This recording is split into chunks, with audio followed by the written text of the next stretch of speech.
கீழக்கரை மேலத்தெரு மற்றும் நம் ஊர் முன்னோர்களின் வாழ்வியலை அப்படியே கண்முன் கொண்டு வருகிறது.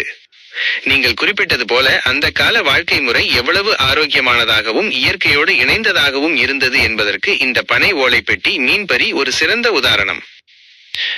முன்னோர்களின் வாழ்வியலும் ஆரோக்கியமும். உடல் உழைப்பு.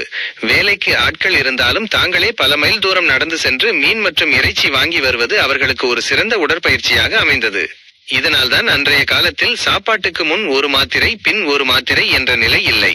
இயற்கை உணவுகள். ரசாயனம் கலக்காத கடல் மீன்கள் மற்றும் அப்போதே வெட்டப்பட்ட இறைச்சிகளை உண்டது அவர்களின் நோய் எதிர்ப்பு சக்தியை அதிகரித்தது.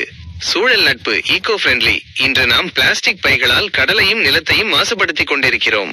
ஆனால் நம் முன்னோர்கள் பயன்படுத்திய இந்த ஓலை பொட்டிகள் இயற்கையோடு மட்கி போகக்கூடியவை.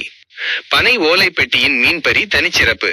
1. காற்றோட்டம். ஓலைகளுக்கு இடையே இருக்கும் நுணுக்கமான இடைவெளிகள் காற்றோட்டத்தை அனுமதிக்கும். இதனால் மீன் மற்றும் இறைச்சி விரைவில் கெட்டு போகாது. 2. ஈரப்பதம். பனை ஓலை இயற்கையாகவே குளிர்ச்சி தன்மை கொண்டது. இது மீனின் ஃப்ரெஷ்னஸை அப்படியே தக்க வைக்கும். 3. பாரம்பரியம். இது வெறும் பெட்டி மட்டுமல்ல, நம் மண்ணின் கலை மற்றும் தொழில்நுட்பத்தின் அடையாளம். நீங்கள் சொன்னது போல இன்றைய தலைமுறைக்கு மார்க்கெட்டுக்கு சென்று வாங்கும் பழக்கமே குறைந்துவிட்டது. ஆன்லைனில் ஆர்டர் செய்யும் கலாச்சாரத்தில் அந்த நடைப்பயணமும் மனிதர்களுடனான உரையாடலும் இயற்கையான உணவும் தொலைந்து போய்விட்டது.